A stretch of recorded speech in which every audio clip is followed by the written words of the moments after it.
by foot, by air, by off-road vehicles, searching through water and woods. Up here, this way. These women, just 2 of about 50 who came out looking for James Arthur. If I was in their shoes, I'd want help. And James's wife, Sally, is grateful for that help. I couldn't believe how many people came out. This search organized completely by her and other family. I'm overwhelmed. I'm so thankful, and Jim would be so proud of everyone out here. Crews scoured the area around Burnt Store Road, the route the family believes person of interest Garrett Kern took to leave town. The family says Garrett could have pulled over and left James on his way north. I just think if we find him, he'll need some help. But I know our time is running out also. Time is running out, but still many of these volunteers have hope, saying they'll regroup and try again tomorrow. I'm not working. It's the least I can do.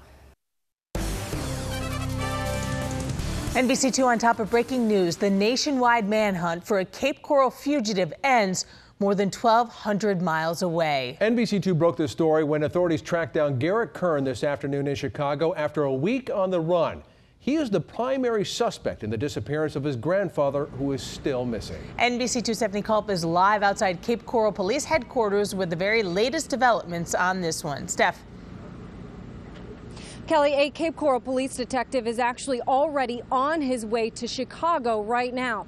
Police are hoping now that Garrett Kern is in custody, he will lead them to the missing James Arthur. The most wanted man in Southwest Florida arrested. The U.S. Marshals Fugitive Task Force and police tracked Garrett Kern to Chicago, where around 2 p.m. they captured him at this homeless shelter on Chicago's south side. However, the work is not done.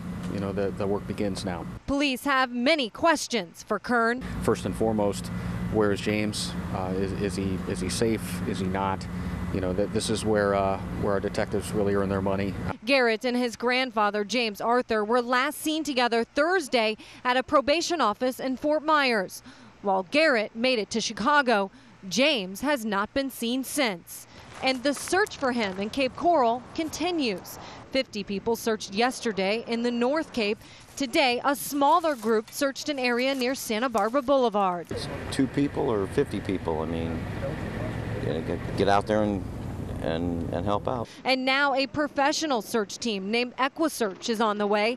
The team expected to start scouring the area Saturday, although police say today's arrest could change the scope of the search. That may point us in a direction. It may make the search down here a moot point.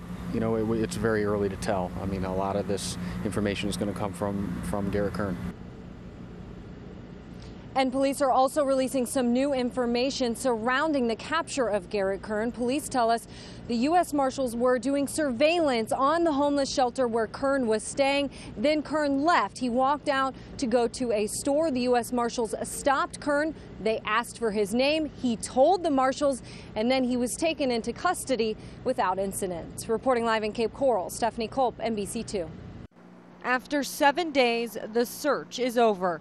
The outcome, horrifying. Police say they found a body, and all signs lead them to think it's James Arthur. He's wearing clothing that was consistent with the clothing that James was wearing last time he was seen alive, a piece of jewelry and shoes, etc. The body was found in these dark woods off Old Burnt Store Road in North Cape Coral. It's just blocks from where volunteers searched for James just 2 days earlier. Police say an observant citizen led them back to this area last night. A jogger noticed a weird smell and told an officer patrolling the area.